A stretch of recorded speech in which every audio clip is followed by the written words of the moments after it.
سردار سیسرا نہیں جانتا تھا کہ اس کا مہمان کن خیالوں میں کھو گیا ہے۔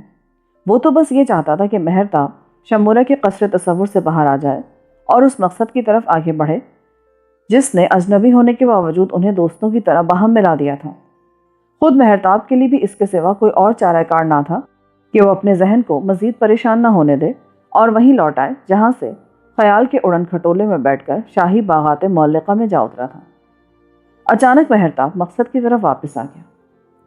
سردار سیسرا، تم نے جو کچھ بتایا ہے اس کے مطابق شہزادی شمورہ واقعی دلکش شخصیت اور زبردست طاقت کی مالک ہے۔ اگر وہ چاہے تو اس کے حکم پر ہر زندان کا دروازہ کھل سکتا ہے، مگر پہلے یہ تو معلوم ہونا چاہیے کہ ہاروت ماروت کو کہاں قید کیا گیا ہے۔ بوڑھے سردار کا ذہن بھی یکلخت بیدار ہو گیا۔ اچانک اسے خیال آیا، موبد اکور کا کاہن اعظم ذریعہ ہماری مدد کر سکتا ہے۔ کاہن اعظم ذریعہ؟ یہ نام میں پہلے بھی کہیں سن چکا ہوں۔ مقدس گوما کے بعد وہی بابل کی سب سے بڑی مذہبی شخصیت ہے۔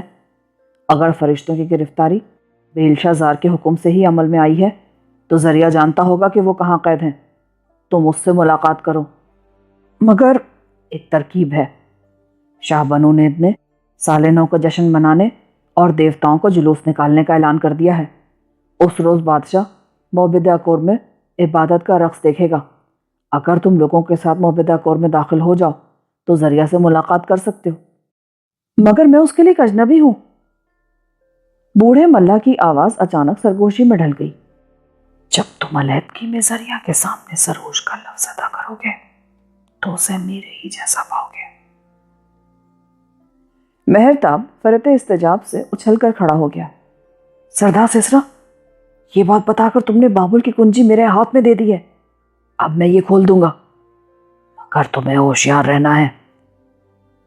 اب کے سردار نے اسے بیٹھنے کی ہدایت نہیں کی۔ شاید مہرتاب نے وہ مقصد حاصل کر لیا تھا جس کے لیے وہ ملاحوں کی بستی میں آیا تھا۔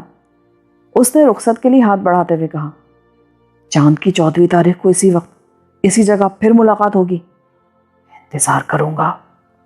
مہرتاب دروازے کی طرف مڑا تو ملاحوں کے بوڑھے سردار نے ہولے سے کہا، واپسی پر چاندنی کو بھی تمہارا تعاقب نہیں کرنا چاہیے۔ مہرتاب مکان سے نکلا تو رات آدھی سے زیادہ گزر چکی تھی اور چاند کا بجرا آسمان پر تیرتا ہوا ایمگور بل کے مغربی حصار کی طرف بڑھ رہا تھا۔ وہ باوجلت بستی سے نکلا اور پھر دریا کی طرف ہو لیا۔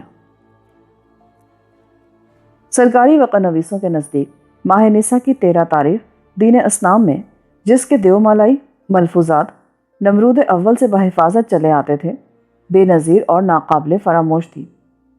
اس روز اہل بابل نے مختلف مملکتوں، مختلف قوموں، مختلف فرقوں کے آسمانی اور زمینی الہیوں، دیوتاؤں، دیویوں اور اپسراؤں کے مشترکہ جلوس کا ایسا ہوش ربا منظر دیکھا کہ اس سے پہلے زمین تو کیا، چشم فلک نے بھی کبھی ایسا عظیم و شان اور ناقابل بیان نظارہ نہ کیا ہوگا۔ ملکی اور غیر ملکی دیوتاؤں کو جو سینکڑوں کی تعداد میں تھے، جب لشکروں کے خدا عظیم مردوک کی پیشوائی میں رتھوں اور گاڑیوں میں لاد کر قلعہ اسگیلا سے شارع جلوس پر لایا گیا تو دیکھنے والوں کے ہجوم حد و شمار سے باہر تھے اور ان پر انسانوں کی بجائے حشرات الارض کا گمان ہوتا تھا، کیونکہ وہ ان سڑکوں اور بازاروں میں جہاں سے معبودوں کے سفر کا راستہ متعین ہو چکا تھا لاکھوں کی تعداد میں پھیلے ہوئے تھے، اور جس طرف نگاہ اٹھتی تھی آدمی ہی آدمی دکھائی دیتے تھے، جیسے سمندر نے انہیں زمین کے ساحل پر اگل دیا ہو۔ جلوس کے معین راستوں میں عمرہ کے قصروں پر شامیانوں اور صاحبانوں کے نیچے، بلند عمارتوں کے چھجوں، بالکنیوں، دریچوں اور چھتوں پر، سڑکوں اور بازاروں کے دو رویا ہر جگہ، ہر سمت خلقت کے ہجوم سمندری لہروں کی طرح حرکت میں نظر آتے تھے۔ بابل کی تاریخ میں انسانوں کا اتنا عظیم اژدہام کبھی دیکھنے میں نہیں آیا تھا، جس میں رنگ رنگ کے لباسوں اور قسم قسم کی پوشاکوں نے ایک نظر افروز سما پیدا کر دیا تھا۔ انسانوں کے اس سیلاب میں عمرہ سلطنت، سردار، شیوخ، بیگمات، شہزادیاں، امیر گھرانوں کی خواتین، ان کی باندیاں، کنیزیں، فوجی حکام، انتظامیہ کے افسران، کارندے، عام شہری، منشی، جلدار، خواجہ سرا، کاہن، پروہت، پجاری، جادوگر، غیبداں، نجومی، پاسہ باز، فالگیر، رمل جوتش کے ماہر، خوابوں کی تعبیر بتانے والے، بھوت پریت، جن اور بدروہیں نکالنے والے عاملان روحانی، بت تراش، مٹی کی مورتیاں بنانے والے محنت کش، تعویذ گنڈا کرنے اور لوگوں کو روحانی عمل سے شفا دینے والے حکیم، داستان گو، دانشور، صراف، تاجر، سوداگر، اڑھتیے، دکاندار، شراب فروش، بازار کی طوائفیں، رقاصائیں، کسبیاں، گانے والیاں، بندروں موبدوں کی دیوداسیاں، ہیکلوں کی پیاریاں، ان کے مہنت پروہت، بازاروں میں گھومنے والے لچے لفنگے، کسبیوں کے دلال، فرات کے ملا اور ماہی گیر، زمیندار، کسان، بھٹوں پر کام کرنے والے کمہار، مزدور، کپڑا بننے والے کاریگر، آہنگر، معمار، بڑھئی، نائی، کنجڑے، چھابڑی لگانے والے، غرض زندگی کے ہر شعبے کے لوگ روا دوا تھے۔ عورتیں اور مرد، بچے اور بوڑھے، جن میں کلدانی، شامی، ہتی، فونقی، سامری، اشوری، عربی، اجمی، ارمنی سبھی شامل تھے، حتیٰ کہ وہ یہودی غلام بھی جو دیوی دیوتاؤں کا مذاق اڑاتے اور خدائے واحد یہوہ کے پرستار تھے، معبودان باطل کا فقید المثال جلوس دیکھنے نکلے تھے۔ جب کلدانیوں کا رب عظیم بل مردوک تخت سیمی پر سوار بصد جاہ و جلال باب اسگیلا سے نمودار ہوا تو فضا بل مردوک کی جے ہو کے پرجوش نعروں سے گونج اٹھی۔ مردوک، جسے کلدانی کاہن عبرانیوں کے اندیکھے خدا رب الافواج کے مقابلے میں لشکروں کا خدا کہہ کر یاد کرتے تھے، سفید خچروں کی گاڑی میں استادہ تھا اور اس کے عقب میں سینکڑوں ارضی و سماوی معبود رتھوں، گاڑیوں اور چھکڑوں پر سوار گویا اس کی عظمت و بزرگی کا اعتراف کرتے ہوئے رواں دواں تھے۔ مردوک کو ایک نئی زندگی، نئی عظمت، نئی شہرت مل گئی تھی۔ اس رتھ کے ارد گرد سینکڑوں پجاریوں، پروہتوں اور کاہنوں نے حالہ سا کر دیا تھا جو اس کی حمد و ستائش میں بآواز بلند اکدی زبان کے مقدوس اشلوک پڑھ رہے تھے۔ اکدی زبان برسوں سے متروک ہو چکی تھی، اس لیے ان اشلوکوں کے مطلب بھی صرف وہی سمجھ سکتے تھے۔ رتھ کے آگے آگے کاہنوں اور پجاریوں کا پسندیدہ حکمران میرودیج بیلشازار، جو مردوک کا محافظ خاص کہلاتا تھا، شاہی پوشاک میں ملبوس، سر پر ولی عہدی کا نشان سجائے، تلوار کے دستے پر ہاتھ ٹکائے، سفید گھوڑے پر سوار، گویا اس معبود عظیم کی پاسبانی کا فرض ادا کرتا ہوا چل رہا تھا۔ مردوک کے پیچھے اس کے اپنے قبیلے کے کچھ معبود، راتو، نسروک اور ننسیب تھے۔ پھر حلقہ بگوشان الوحیت میں نرقال، زبابہ اور انلیل کی سواریاں تھیں۔ ان سب کے گرد عقیدت مند پروہتوں نے گھیرا ڈال رکھا تھا اور ان کی مدہ سرائی میں مصروف تھے۔ جب یہ معبود گزر چکے تو خاتون اورک اشتار کا جلوس نمودار ہوا، جس کے چہرے پر زری تاروں کا نقاب لٹک رہا تھا۔ دیوی کے آگے آگے شاہ بنونید ادب و احترام سے گردن جھکا یوں چل رہا تھا جیسے عقیدت کے بوجھ سے دوہرا ہوا جا رہا ہو۔ وہ نہ تو شاہی رتھ پر سوار ہوا، نہ گھوڑے پر بیٹھا۔ اس نے لباس فاخرہ بھی زیب تن نہیں کیا، بلکہ عقیدت گزار پروہتوں کی طرح ایک سادہ سا لباس پہن رکھا تھا جس میں دیوی کا مخلص پرستار نظر آتا تھا۔ اس کا یہ روپ، یہ انکسار لوگوں کو بے حد پسند آیا۔ وہ بادشاہ کو اس حالت میں دیکھ کر نعرے لگاتے اور اس کی روحانی عظمت و بزرگی کا اعتراف کرتے تھے۔ اس طرح بادشاہ کا مذہبی وقار پھر بحال ہو گیا تھا، جسے فتنہ برداز کاہنوں نے جھوٹی افواہیں اڑا کر نقصان پہنچایا تھا۔ شہزادی شمورہ کی ہدایت پر عمل پیرا ہو کر اس نے دوبارہ عوام کی ہمدردیاں حاصل کر لی تھیں۔ شہزادی نے بادشاہ کو اشتار کی رکاب میں رہنے کی ہدایت بھی اسی لیے کی تھی کہ وہ مردوں کی محبوب دیوی تھی اور اس سے عقیدت کا غیر معمولی اظہار خود اس کی گرتی ہوئی ذات کا سہارا بن گیا تھا۔ اشتار کے ارد گرد مقربان شاہ اور جلوداروں کا ہجوم تھا جو تربرتا بادشاہ کی حفاظت کا فرض بھی ادا کر رہے تھے، کیونکہ اندیشہ تھا کوئی بدبخت موقع سے فائدہ اٹھا کر اس پر مہلک وار نہ کر دے۔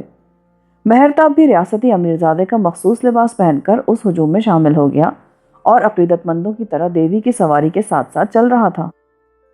اس نے خاتون اول کی مائیت اس لیے ضروری سمجھی تھی کہ بادشاہ کے قریب رہے اور اس کے پیچھے پیچھے بآسانی موبد اکور میں داخل ہو سکے۔ اشتار کی ہمراہی کا دوسرا سبب یہ تھا کہ کاہن اعظم ذریعہ بھی اسی حلقے میں شریک تھا۔ اشتار کے پیچھے اشور، بال، سین، شمس، شوشینک اور دوسرے سینکڑوں دیوی دیوتاؤں کی سواریاں قطار در قطار چلی آتی تھیں۔ جب مردوک اور اس کے قبیلے کے معبودوں یا حلقہ بگوش دیوتاؤں کی سواریاں لوگوں کے درمیان سے گزرتی تو عقیدت مند نعرے لگاتے اور پھول، سکے، زیور، قیمتی موتی اور ریشمی پارچہ جات نچھاور کرتے، جنہیں پجاری، پروہت بڑی عجلت سے سمیٹ کر الگ گاڑیوں میں رکھتے جاتے تھے جو صرف نذرانوں کے لیے مخصوص تھیں۔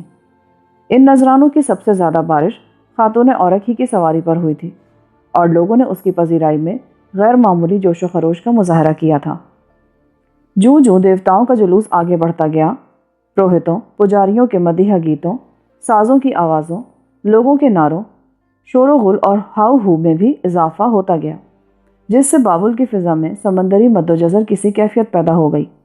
یوں لگتا تھا لاکھوں باشندوں کا عظیم شہر مسرت و عقیدت کے ترانوں میں ڈوب رہا ہے۔ جلوس اتنا پرہجوم اور طویل تھا کہ مختلف سڑکوں اور بازاروں سے گزرنے میں سارا دن صرف ہو گیا، لیکن عقیدت مندوں کا یہ عالم تھا کہ دیوتاؤں کے شوق دیدار میں بھوکے پیاسے کھڑے رہے۔ جب جلوس کسی ہیکل، معبد اور مندر کے قریب سے گزرتا، تماشائیوں کا جوش و خروش دو چند ہو جاتا اور وہ مخصوص بھجن اور گیت گا کر دیوتاؤں کا استقبال کرتے تھے۔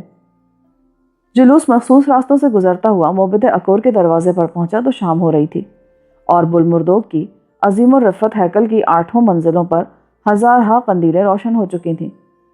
غروب آفتاب کے ساتھ ہی ماہ نیسا کی 14ویں تاریخ بھی روشن ہو گئی تھی۔ اس رات بابل کی 53 ہیکلوں کے علاوہ ارضی دیوتاؤں کے 300 مندروں، آسمانی الہیوں کے 600 معبدوں اور ان گنت دیگر عبادت گاہوں میں چراغاں کیا گیا۔ ماہ نیسا کی 14ویں رات کو بابل کے آسمان پر چاند اپنی پوری تجلیوں کے ساتھ روشن تھا اور بابل کی عبادت گاہیں لاکھوں چراغوں کی روشنیوں سے منور ہو رہی تھیں۔ وقع نویسوں کے اس بیان میں کوئی مبالغہ نہ تھا کہ بابل کی تاریخ میں نہ تو پہلے کبھی دیوتاؤں کا ایسا عظیم و شان جلوس دیکھنے میں آیا، نہ کبھی ایسا چراغاں ہوا تھا۔ جلوس کو معبد اکور کے پاس اس وقت تک رکنا اور پھر زگورات کی طرف بڑھنا تھا جب تک بادشاہ دستور کے مطابق عبادت کا رقص نہ دیکھ لے۔ اگر ہیکل بلمردوگ یعنی زگورات کا شمار دنیا کے عجائبات میں ہوتا تو معبد اکور کی اپنی ایک تاریخ تھی۔ اسے مقدس بیل کا آستانہ کہا جاتا تھا، جس کی لمبی لمبی سیڑھیاں اس بلند اور وسیع و عریض چبوترے پر ختم ہوتی تھیں جس کا طول 100 فٹ اور عرض 75 فٹ تھا۔ اس چبوترے کے وسط میں دھات کی عظیم چوکی پر مقدس بیل کا پیتل کا ایک بڑا مجسمہ نصب تھا جو بحالت غضب زمین کے پیٹ میں سینگ مار رہا تھا۔ یوم جلوس پر معبد اکور کو خاص طور سے آراستہ کیا گیا تھا۔ ہزاروں چراغ روشن تھے جن کی لرزتی شعاؤں میں معبد کے چبوترے پر پیتل کا عظیم بیل چمک دمک رہا تھا اور اس کی گردن میں کتان کے سرخ و سفید دھاگوں کی متبرک مالا آویزہ تھی۔ مصریوں کی طرح اہل بابل کا بھی یہی عقیدہ تھا کہ روز ازل جب آسمان پر بادلوں اور ہواؤں کے دیوتاؤں میں جنگ ہو رہی تھی، مہادیو نے برق و رات کی شکل میں ظہور فرمایا۔ اس وقت یہ بیل برق آسمانی کے نطفے سے پیدا ہوا تھا، اسی لیے فرزند آسمان اور معبود جہان قرار پایا۔ دیوتاؤں کا جلوس معبد اکور کے سامنے پہنچ کر رک گیا، جس کی لمبی لمبی سیڑھیوں پر معبد کی دیوداسیاں، بادشاہ، ولی عہد اور آیان حکومت کے استقبال کے لیے مؤدب کھڑی کوئی بھجن آلاپ رہی تھیں۔ بادشاہ کاہن اعظم ذریعہ کی رہنمائی میں مقدس بیل کے چبوترے کی طرف بڑھا اور آہستہ آہستہ سیڑھیاں چڑھنے لگا۔ دن بھر کی ریاضت جلوس نے اسے تھکا دیا تھا۔ بادشاہ کو دیکھتے ہی دیوداسیاں کمر تک جھک گئیں اور کاہن اعظم ذریعہ نے آگے بڑھ کر مقدس بیل کی گردن سے سرخ و سفید دھاگوں کی مالا اتاری اور بادشاہ کے گلے میں ڈال دی۔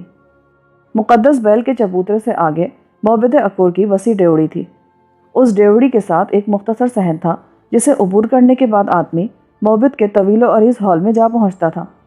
جب امرائے دولت، کاہن، پروہت، پجاری، ساحر، عاملان روحانی، ستارہ شناس، دانشور، خوابوں کی تعبیر بتانے والے اور دیگر معززین شاہ بنونید اور میرودیج بیلشازار کے پیچھے مقدس بیل کا چبوترا پار کر کے معبد اکور کی ڈیوڑی میں داخل ہوئے تو مہرتاب بھی اس ہجوم کے ساتھ ساتھ ڈیوڑی کے اندر پہنچ گیا۔ ہال کے دروازے پر معبد کی دیوداسیوں نے بادشاہ کے سامنے سلگتے ہوئے لوبان کی تھالی گھمائی، دیوتاؤں سے اس کی زندگی اور کامیابی کی دعا مانگی۔ تب بنونید نے ہال کے اندر قدم رکھا۔ یہ ہال رفیع اور وسیع تھا۔ اس کے چوطرفہ بلند ستونوں کی پٹی تھی جس کے درمیان 20 قندیلیں آویزہ تھیں۔ اونچی چھت کے وسط میں چاندی کا ایک بڑا فانوس تھا جس میں درجنوں شمعیں روشن تھیں۔ خوشبودانوں میں سلگتے ہوئے اگر کی مہک ہال میں پھیل رہی تھی۔ یہ اگر یا عود ہندی ہندوستان کے تاجر لے کر آتے تھے۔ دیواروں پر خط میخی میں مقدس عبارتیں لکھی گئی تھیں اور دیواروں کے ساتھ ساتھ پتھر کے بتوں، کانسی کے مجسموں اور پیتل کی مورتیوں کو ان کی دیومالائی حیثیت کے مطابق آراستہ کیا گیا تھا۔ ان میں خالق کائنات، رب شماس اور اس کے قبیلے کے الہیوں، دیوتاؤں کے بت سب سے نمایاں تھے جو سنگ رخام سے تراشے گئے تھے۔ اہل بابل کے نزدیک ان الہیوں نے تخلیق عالم میں حصہ لیا، جن میں میٹھے پانیوں کا رب قدیم اپسو، شوریلے پانیوں کی دیوی تھیامتا، اس کا سپہ سالار کنگو، خدائے آسمان آنو، خدائے قوت ای آ اور اس کا جری بیٹا مردوک شامل تھے۔ سامنے کی دیوار کے ساتھ ایک بڑا اسٹیج تھا جہاں بادشاہ، ولی عہد، خاندان بخت نصر کے شہزادوں کے لیے نشستیں مخصوص تھیں۔ دیواروں پر اپسو اور تھیامتا کے خلاف زمین و آسمان کے خداؤں کی بغاوت اور جنگ کی بہت بڑی تصویر بنائی گئی تھی جو پوری دیوار پر محیط تھی۔ اس دیوار میں ای آ کا جنگجو بیٹا مردوک کنگو کے لشکروں اور ظلمات کے دیوتاؤں پر حملہ کرتا ہوا دکھایا گیا تھا۔ قدیم بابلی عقیدے کے مطابق ابتدا میں صرف دو خدا تھے، رب اپسو اور ربا تھیامتا، جس کے وصل و اختلاط کے نتیجے میں زمین و آسمان کے دیوتا پیدا ہوئے۔ ای آ زمین کا اور آنو آسمان کا دیوتا تھا۔ انہوں نے دنیا پیدا کرنے کے لیے اپنے ماں باپ کے خلاف بغاوت کر دی کیونکہ تھیامتا اپسو انسان کی پیدائش کو پسند نہ کرتے تھے۔ جب زمین و آسمان کے دیوتا ای آ اور آنو ماں باپ سے جنگ آزما ہوئے اور خداؤں اور دیوتاؤں کے درمیان زبردست لڑائی ٹھن گئی تو اپسو اور تھیامتا نے اپنی قوت سے فتح پائی اور ای آ اور آنو شکست کھا کر بھاگ گئے۔ کچھ عرصے کے بعد زمین کے دیوتا ای آ کا بہادر بیٹا مردوک تھیامتا کے لشکروں سے لڑنے گیا۔ اس عرصے میں تھیامتا نے اپنے شوہر آپسو کے علاوہ سپہ سالار کنگو سے بھی بیعہ کر لیا تھا اور بیک وقت 2 شوہروں کی بیوی تھی۔ مردوک نے اپنی بے پناہ قوت سے کنگو کے لشکروں کو شکست فاش دی۔ پھر تھیامتا اور آپسو سے براہ راست جنگ آزما ہوا۔ ظلمات کے دیوتا ان کی مدد کرنے کے لیے آئے مگر مردوک ان سب پر غالب رہا۔ اس نے ظلمات کے دیوتاؤں کو گرفتار کر کے ستاروں کے ساتھ باندھ دیا۔ پھر تھیامتا اور اپسو کو بھی اسیر کر لیا۔ جنگجو مردوک نے اپنی دادی تھیامتا کو 2 حصوں میں تقسیم کر دیا، نصف حصے سے آسمان بنائے اور نصف دوسرے حصے سے اس کے خاوند اپسو کے لیے قید خانہ تیار ہوا۔ مردوک نے کنگو کو پابا زنجیر اپنے باپ ای آ کے حضور پیش کیا جس نے اسے قتل کر دیا اور کنگو کے خون سے انسان پیدا کیے۔ خداؤں اور دیوتاؤں کی اس جنگ کا مقصد ہی تخلیق انسان تھا۔ بہادر مردوک کی بے پناہ قوت اور صحیح جنگ کے نتیجے میں آخر انسان کی تخلیق عمل میں آئی، لہٰذا وہ مسجود انسان ٹھہرا۔ بابل کے خداؤں اور دیوتاؤں کی جنگ اور انسان کی تخلیق کا یہ مضحکہ خیز تصور کلدانی مذہب کا جز تھا۔ یہ تھا پیدائش آدم کے بارے میں بابل کے دین اسلام کا تصور جس کی تصویر کشی دیوار پر کی گئی تھی۔ شاہ بنو اسی دین، اسی حکمت اور تہذیبی روایات کا محافظ تھا اور کلدانی صحائف میں مردوک کو اس لیے لشکروں کے خدا کے لقب سے یاد کیا جاتا تھا کہ اس نے کنگو، تھامتیا اور اپسو کو شکست دی تھی، بلکہ اشور، بال اور شمس جیسے عظیم دیوتاؤں کے علاوہ عبرانیوں کے خدا واحد یہوہ پر بھی غالب آیا تھا جسے عبرانی خداوند خدا رب الافواج کے لقب سے یاد کرتے تھے۔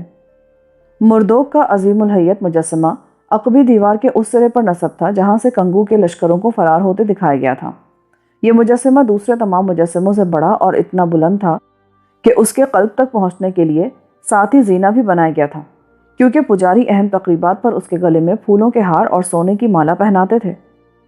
جب شاہی خاندان کے افراد اسٹیج پر اور حاضرین بلند ستونوں کی چوڑی پٹی میں تینوں اطراف بیٹھ چکے کیونکہ ہال کا وسطی فرش رقص عبادت کے لیے خالی چھوڑ دیا گیا تھا، تو کاہن اعظم ذریعہ کی خواہش پر شاہ بنو مسند سے اٹھا، ذریعہ کے ساتھ مردوک کے مجسمے کے پاس آیا اور ممبر نما زینہ چڑھ کر اس کے سینے تک پہنچا۔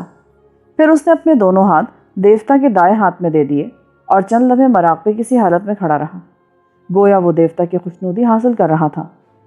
چند لمحے حالت استغراق میں کھڑے رہنے کے بعد وہ نیچے اترا اور اسٹیج پر کھڑا ہو کر اعلان کرنے لگا، ہم نے دیوتاؤں کے جلوس کا اہتمام کر کے مردوک کی خوشنودی حاصل کر لی ہے۔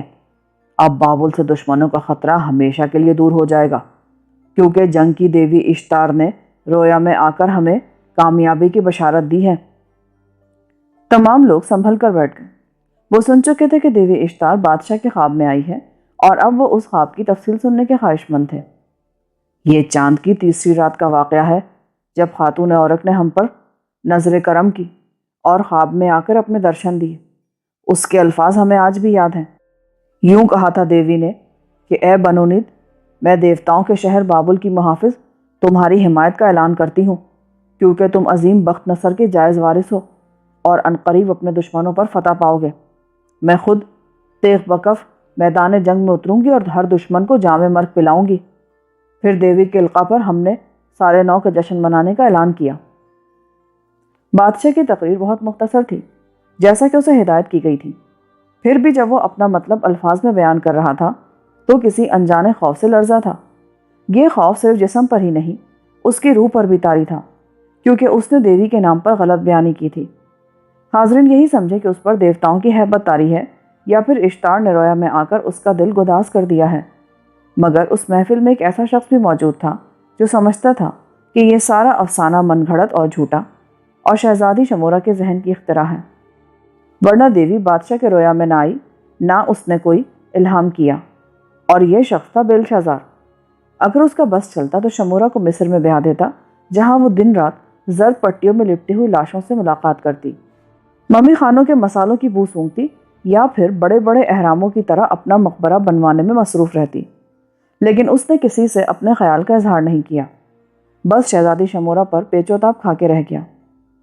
بادشاہ کی تقریر کے بعد کاہن اعظم اشمدی نے اس موقع پر دیوتاؤں کے جلوس، عظیم مردوک کی حیات تازہ اور اس کے حضور بادشاہ کی حاضری پر خوشی کا اظہار کیا اور کہا، مردوک کے پرستاروں پر یہ مہربانی ہمیشہ اسی طرح رہنی چاہیے، تاکہ عظیم مردوک کے ساتھ بادشاہ کے نام کی ستائش بھی ہوتی رہے۔ بادشاہ نے اشمدی کی اس چاپلوسی کو پسند نہیں کیا، کیونکہ وہ ولی عہد بیلشازار کا روحانی مشیر اور اسے بادشاہ کے خلاف اکساتا رہتا تھا۔ اس وقت اس نے جو کچھ کہا وہ بھی جھوٹ تھا، بس چند الفاظ تھے، روح اور معنی سے خالی، ورنہ اس کا دل بادشاہ کی ستائش سے یکسر محروم تھا۔ پھر یہ سوچ کر کہ مباد اشمدی کی طرح کوئی دوسرا کاہن جھوٹی چاپلوسی کے لیے کھڑا ہو جائے، اس نے ذریعہ کو یہ سلسلہ بند کرنے کا اشارہ کیا۔ ذریعہ اس مصلحت کو اچھی طرح سمجھتا تھا اور خود بھی معاملے کو طول نہ دینا چاہتا تھا۔ اس نے بادشاہ کے رویا کو بابل کی خوشبختی قرار دیا اور عزم کی دیوی اشتار کو خراج عقیدت پیش کرتے ہوئے رقص عبادت کا اعلان کیا، جسے دیوی جنگ پر روانہ ہونے سے قبل دیکھ کر خوش ہوتی تھی۔ ادھر موبد اکور کے بزرگ کاہن ذریعہ نے اپنی دائیں جانب لٹکتی ہوئی ریشمی ڈوری کھینچی۔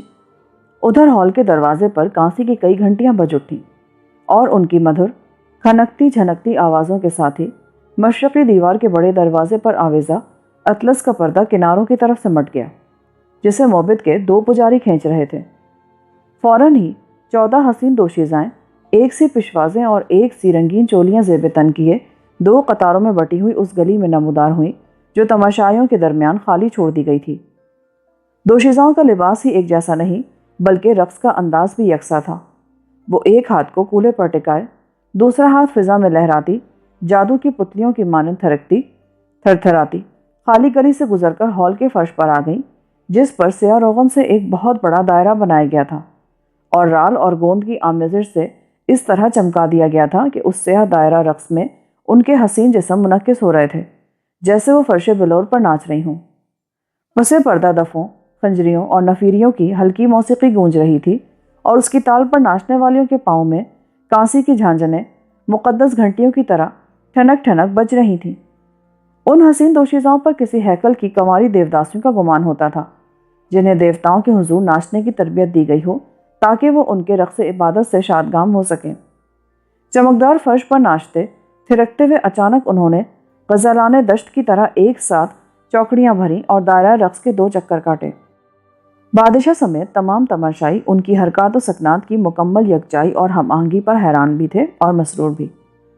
چمکتے ہوئے فرش پر ان کے جسموں کے انعکاس کی یکسانی اور یک رنگی کا منظر بھی انتہائی سحر انگیز تھا، اور یوں لگتا تھا خود وہ تو چمکدار فرش کے اوپر ناچ رہی ہیں اور ان کی ہمزاد لڑکیاں فرش کے اندر رقص کرنا ہیں۔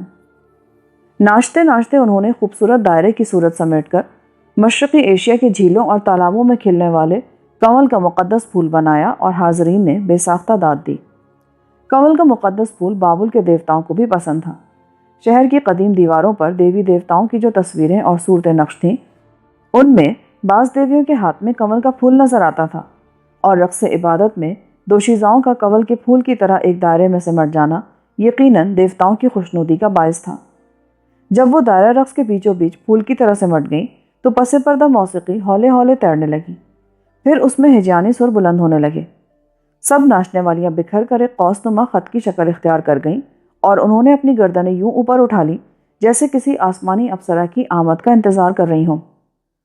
موسیقی کچھ تیز ہو گئی اور اس کی مرتعش لہروں کی گونج کے ساتھ، جن میں چنگ و رباب کے سروں کا اضافہ ہو گیا تھا، مشرقی دروازے کا اطلسی پردہ پھر کھینچا گیا اور تمام لوگوں کی نگاہیں اسی جانب دوڑ گئیں۔ اس دروازے میں ایک رقاصہ، ایک عورت نظر آئی جو شاعروں کے خیال سے بھی زیادہ حسین و جمیل تھی۔ اس نے ربہ زہرہ کی طرح نیم عریاں لباس پہن رکھا تھا، کیونکہ بابل کی سنمیاتی روایات کے مطابق زہرہ دیوی اپنے حسن و جمال کو لباس میں چھپانا پسند نہیں کرتی تھی، اور اس رقص عبادت میں وہ عورت زہرہ دیوی ہی کا روپ دھار کر جلوہ گر ہوئی تھی۔ اس نے اپنے حسن کی تمام تر حشر سامانیوں کے ساتھ بازو پھیلا رکھے تھے، جیسے سچ مچ زہرہ کی طرح تیسرے آسمان کی جانب پرواز کر جانے کے لیے بے قرار ہو۔ چیختی چلاتی موسیقی کے درمیان وہ سحر آفری انداز سے گلی نما راستے پر چلتی ہوئی یا ہوا میں تیرتی ہوئی اس طرح دائرہ رقص کی طرف لپکی جیسے بادلوں میں کوندا لپکتا ہے۔ اس کی پیش رو دوشیزائیں یا کنواری دیوداسیاں اپنا قوس نما خط قائم رکھتی ہوئی بھاگ کر استقبال کو آگے بڑھی اور اوندھے منہ اس کے قدموں میں گر پڑیں۔ لوگوں کے دل دھک سے رہ گئے۔ بادشاہ کی آنکھیں جنبش کرنا بھول گئیں۔ مہرتاب کسی دیوانے کی طرح چونک کر چشم حیرت سے دیکھنے لگا۔ رقاصہ کے کندھوں پر ایک مہین زرد قبا تھی جو پاؤں کے ٹخنوں تک لہرا رہی تھی۔ بازوؤں پر سنہرے بازو بند تھے جن کے ارغوانی پھندے کوہنیوں تک لٹک رہے تھے۔ سر پر ہندوستانی مندروں کے کلش کی مانند ایک خوش نما گاؤدم زری ٹوپی تھی جس کی مخروطی نوک بتدریج پتلی ہوتی چلی گئی تھی، اور پاؤں میں چاندی کے مجیرے تھے جن کی چھوٹی چھوٹی کٹوریوں کی موسیقی جذبہ عشق کو بیدار کرتی تھی۔ یہ بابل کی شاہی رقاصہ زہرہ جمال بیدق تھی، جس سے زیادہ حسین، زیادہ خوبصورت عورت ابھی تک کرۂ ارض پر پیدا نہ ہوئی تھی۔ مہرتاب دم بخود رہ گیا۔ یہ بات اس کے وہم و گمان میں بھی نہ تھی کہ عبادت کا رقص بیدخت کرے گی۔ اس نے سوچا ہی نہ تھا کہ مقدس ہیکلوں اور معبدوں میں رقص عبادت کی اہم تقریب اس آفریدہ جمال کے بغیر مکمل ہو ہی نہیں سکتی۔ اگر جانتا کہ معبد اکور میں اس کا سامنا بابل کی اس عورت سے ہونے والا ہے جس سے دور رہنے کی ہدایت کی گئی تھی، تو شاید کچھ سوچ سمجھ کر آتا، اس تقریب میں شریک ہونے کے لیے کوئی تیاری، کوئی اہتمام کرتا، یا پھر معبد اکور میں حاضری اور کاہن اعظم ذریعہ سے ملاقات کسی دوسرے وقت پر اٹھا رکھتا۔ لیکن تقدیر، جس کے سامنے ہر انسان بے بس ہوتا ہے، شاید انہیں اس طرح ایک دوسرے سے ٹکرانے کا کوئی منصوبہ تیار کر چکی تھی۔ عجیب بات یہ تھی کہ وہ دونوں مرتبہ محض اتفاقی طور پر بیدخت کے قریب آیا تھا، یا پھر خود بیدخت اس کے قریب آ گئی تھی۔ کیا یہ محض اتفاقات ہی تھے، یا ان کے پیچھے کوئی پراسرار طاقت کار فرما تھی جس نے مہرتاب کی زندگی کا سارا پندار اور عورت کو، خواہ وہ سبل یاما، انتھیا اور زہرہ کا روپ ہی کیوں نہ دھاڑ لے، ٹھکرا کر گزر جانے کا گھمنڈ توڑ دیا تھا۔ وہ اپنے دل میں ایک عجیب سی چبھن، ایک لطیف سا درد محسوس کرنے لگا۔ یوں تو بیدخت کی شان دلربائی کا نظارہ وہ پہلے بھی کر چکا تھا، لیکن اس کے حسن کی دوسری تجلی جو معبد اکور میں نظر آئی حشر خیز تھی، اور وہ اس آفریدہ جمال کو اتنے قریب سے دیکھ رہا تھا کہ نفس کی ہر دھڑکن خطرے کا اعلان کر رہی تھی۔ سازوں کے سر چڑھتے چلے گئے، پاؤں کی کٹوریاں بجتی رہیں، نور جمال بیدخت رقص کے دائرے بنتی چلی گئی۔ ناچتے ناچتے وہ اس کونے کی طرف بڑھی جہاں 20 فٹ اونچی اشتار یاقوت کی آنکھوں سے رقص عبادت دیکھ رہی تھی۔ دیوی کے سامنے پہنچ کر وہ یکلخت رکی، پھر اس نے اپنی تھوڑی اٹھا کر اور سر پیچھے کی طرف جھکا کر اپنی گردن اور بدن میں اتنا خم پیدا کیا کہ سنہری ٹوپی کے کلش کی مخروطی نوک اس کی پشت کے ابھار کو چھونے لگی، اور حسین جسم اشتار دیوی کی کمان بن گیا جس سے وہ اپنے دشمنوں پر تیر چلاتی تھی۔ بیدخت چند ساتیں قوس کی صورت کھڑی رہی۔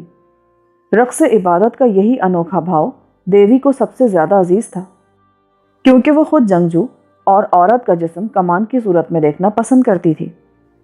تمام حاضرین نے تالیاں بجا کر اس کے فن کی داد دی، اور جب وہ سیدھی ہو کر دیوی کے حضور جھک گئی، کیونکہ تماشائیوں کے ذریعے اشتار نے اپنی خوشنودی کا اظہار کر دیا تھا، تو اس کی پیاریاں جھانجریں بجاتی، چھم چھم کرتی ہال سے رخصت ہو گئیں، اور دائرہ رقص میں بیدخت تنہا رہ گئی جو سب کی نگاہوں کا مرکز بنی ہوئی تھی۔ عبادت کا رقص ختم ہو گیا تھا، لیکن ابھی ایک رسم باقی تھی اور اب لوگوں کو اسی رسم کا انتظار تھا۔ فوراً بے دخت کی ایک پیاری اور وہ راحت شب لیلا تھی، صراحی اور پیمانہ لے کر لوٹ آئی۔ صراحی میں موبد کی مقدس شراب تھی جو رقص عبادت کے بعد بادشاہ، ولی عہد اور چند بزرگ کاہنوں میں بطور تبرک تقسیم کی جاتی۔ اس کا آخری پیمانہ بے دخت مہمانوں میں سے کسی بھی خوش نصیب کو پیش کر سکتی تھی۔